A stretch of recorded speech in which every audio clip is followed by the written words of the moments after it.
பள்ளியில் படிக்கிறோம். 4 பேர் வேறு வேறு சப்ஜெக்டில் வேறு மார்க் எடுத்தாலும் டோட்டல் ஒரே மாதிரி வந்திருக்கு. 414. கிளாஸ் வேறு வேறு தான், ஆனால் மார்க் டோட்டல் வந்து ஒரே மாதிரி வந்திருக்கு. அது ரொம்ப பெருமையாக இருக்குது. என் பேர் வி கார்த்திகா, எங்கள் பேர் வி கிருத்திகா. நாங்கள் 2 பேர் ட்வின்ஸ். அரசு உதயபுரம் பள்ளியில் படிக்கிறோம். தரிசா அரசு உதயபுரம் பள்ளியில் படிக்கிறோம். நாங்கள் வந்து வேறு வேறு சப்ஜெக்டில் வேறு வேறு மார்க் எடுத்திருந்தாலும் டோட்டல் வந்து ஒரே மாதிரி வந்திருக்கு. ரொம்ப பெருமையாக இருக்குது.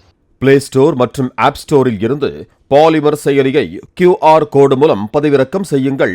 செய்திகளை உடனுக்குடன் பெறுங்கள்.